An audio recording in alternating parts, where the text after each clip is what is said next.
सांगितलं अध्यक्ष महोदय. वाजपेयी असोत, इंदिरा गांधी असोत, नेहरू असोत, यांनी नेहमीच आपल्या सार्वभौमत्वाची जाणीव भारतातल्या जनतेला आणि जगाला करून दिली. ठीक आहे, आता आपण काही बोलत नाही, त्याच्यावर काही कारण असेल, काही अडचणी असतील, पण त्याच्यावर आमचा आग्रह नाही. पण अध्यक्ष महोदय, गुंतवणूकदार जे भारतात येतात, महाराष्ट्रात येत आहेत, त्यांना ज्यावेळी आपण निमंत्रण करतो त्यावेळी अध्यक्ष महोदय आपल्याकडे इन्फ्रास्ट्रक्चर नसतं. आता पुणे विद्येचं माहेरघर आहे, IT चं हब झालंय, हिंजवडी IT पार्क आहे, खराडी यॉन IT पार्क झाले, मगरपट्टा सिटी, तळेगाव, पिंपरी चिंचवड, औंध, एवढं वाढत चाललेलं आहे. आणि आता माणसांना घरी जायला 3-3 तास लागायला लागले, घरून ऑफिसला आणि ऑफिसहून घरी यायला काही माणसं 3.5 तास खर्च करतात. माणसं आता पुणे शहर सोडून चालायला लागली.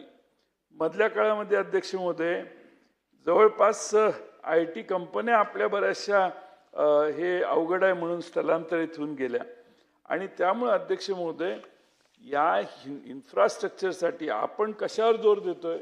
आपण तिकडे ते आता समृद्धी महामार्ग केला, तसं आमच्याकडे एक तो रस्ता येतोय शक्तिपीठ महामार्ग, कोणी अर्ज केलेला नाही, मागितलेला नाही. तर ती शक्तिपीठ कराच, आमचं काही तक्रार नाही. पण पुणे शहराचा हा ट्रॅफिकचा प्रश्न, मुंबई शहराच्या आसपासचा ट्रॅफिकचा प्रश्न, याच्यासाठी आपली शक्ती अधिक खर्च करा, एवढंच आज आम्हाला सांगायचं आहे. लॉकडाऊन नंतर 35 ते 40 कंपन्या पुण्यातून गेल्या. 125हून अधिक कंपन्यांची संख्या आता 86 झालेली आहे. हैदराबाद, बंगलोर, नोएडा यासारख्या शहरांनी SEZ, tax holiday, single window clearance असं धोरण केलं. त्यामुळे माणसं तिकडे जास्त आकृष्ट व्हायला लागली. स्पर्धा आहे आणि त्या स्पर्धेला मार्केटिंग चांगलं करून तोंड देतोय आपण, असं मुख्यमंत्र्यांनी सांगितलं. त्याच्यावर आमची काही आक्षेप नाही. अध्यक्ष महोदय, खरं म्हणजे बऱ्याच अशा गोष्टी आहेत की पायाभूत सुविधांमुळं आपण थोडंसं मागं पडतोय.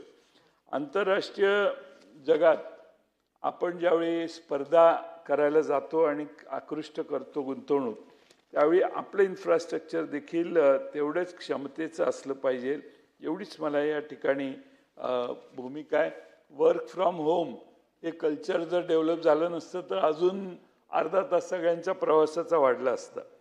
आज अध्यक्ष महोदय, माझी एवढंच ऑब्जेक्शन आहे की सरकारचा प्राधान्यक्रम चुकतोय. वीज, पाणी, वाहतूक याच्यावर आपण उपाययोजना न करता आपण नव्या इमारती बांधणं, नवे IT आणि नवीन इंडस्ट्री करणं याच्यावर आपण जास्त भर देतोय. आणि त्यामुळं तिथं आधी इकोसिस्टीम तयार करा आणि मग त्याचं मार्केटिंग करा, एवढंच मला या ठिकाणी सांगायचं आहे. अध्यक्ष महोदय, समृद्धी महामार्ग झाला, त्या महामार्गावर गुंतवणूक किती आली? त्या ठिकाणी आमचा विकासाला विरोध नाही, समृद्धी महामार्गालाही विरोध नाही. पण अध्यक्ष महोदय, ती इंडस्ट्री त्या ठिकाणी किती आली? आपण त्यावेळी ठरवलेलं की 18 इंडस्ट्रियल टाउनशिप उभारायचं. अध्यक्ष महोदय, पहिल्या टप्प्यात 4 टाउनशिप उभारण्यात येणार होत्या. जालना, छत्रपती संभाजीनगर जिल्ह्यातील प्रस्तावित टाउनशिपची जागांची पाहणी MIDC आणि MSRDCच्या वरिष्ठ अधिकारी पथकाने केली होती. या टाउनशिपचं काम कुठपर्यंत आलं? मला खात्री आहे उत्तरात आम्हाला ह्या सगळ्या प्रश्नांची उत्तरं मिळतील.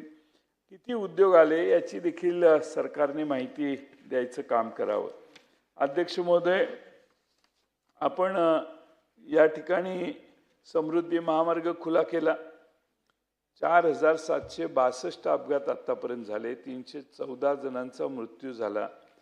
मृत्यूची संख्या वाढते. अध्यक्ष महोदय, हा समृद्धीचा खरा आर्थिक कॉरिडॉर आहे असा सरकारचा दावा आहे. पण तशी त्या कॉरिडॉरच्या आसपास समृद्धी दिसायला पाहिजे. आणि त्या सगळ्या आसपास सरकारने एवढ्या गुंतवणुकीच्या घोषणा केल्यात, तर हे जे 18 ठिकाणी आपण इंडस्ट्रियल पार्क करणार आहे त्या समृद्धीच्या मार्गाने त्या ठिकाणी देखील ही गुंतवणूक नेण्याचा काम करावा अशी माझी विनंती आहे. अध्यक्ष महोदय,